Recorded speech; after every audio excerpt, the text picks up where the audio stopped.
11. juuni siis toimub esimest korda Eesti asutuste ja ettevõtete väitlusturniir Punkt. Ja täna räägime siis peakohtuniku Yoko Alendriga. Tere! Yoko, miks selline üritus, kus ettevõtted ja asutused võtavad mõõtu mõtlemises, on sulle lahe ja kaasaarv? No, esiteks ma näen iga päev oma töös, kui palju kasu on sellest, kui inimene oskab oma mõtteid selgelt struktureerida.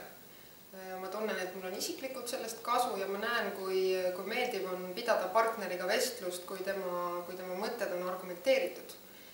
Sest üks kogenum kolleeg ütles just täna, et vahel kriisisituatsioonis emotsioonid löövad üle pea, aga lõpuks suudab ikkagi, ütleme nii, et välja purjetada see, kellel mõistus suudab emotsioonid hoida kontrolli all.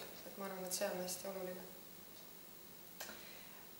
Ühiskondlik suhtlus ja arvamusvahetus Eestis võiks üldiselt olla argumenteeritum ja seda tõdes ka president Ilves hiljuti ühes kõnes. Aga milline on ettevõtete argumenteerimisoskuse roll selles suuremas pildis?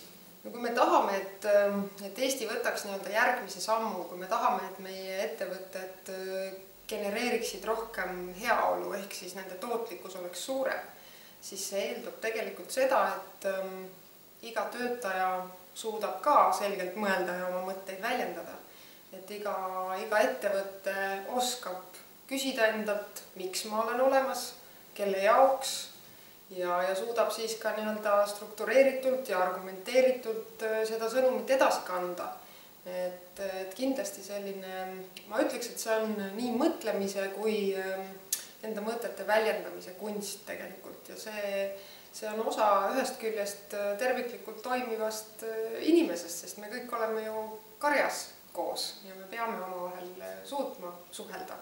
Ja Eestile tervikuna ma arvan, et see hüpe on hädavajalik ja meie ettevõtjad peavad neid oskusi arendama selleks, et see järgmine samm võtta. Millal sa ise viimati väitlesid?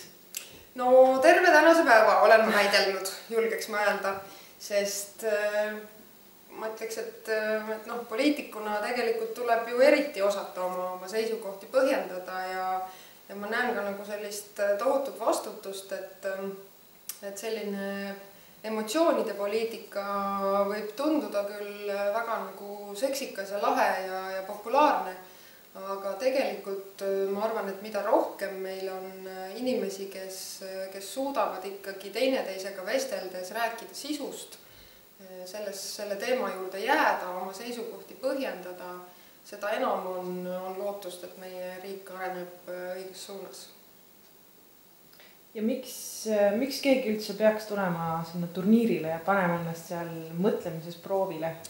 No ma arvan, et tegelikult mõtlemine ja väitlemine, mis võiks olla siis mõtlemise tulemus, ma arvan, et see on oskus, mida tegelikult on tõesti igal ühel vaja ja see aitab ühest küljest isiklikus arengus, aga ma arvan, et kui seda teadlikult teha ettevõttes, siis see kindlasti loob hoopis uue kultuuri selles ettevõttes ja ma arvan, et see kultuur on palju mõistlikum ja palju teineteist ka respekteerivam, sest et väitlus õpetab kõnelema, aga ta õpetab ka väga hästi teise seisukohti kuulama.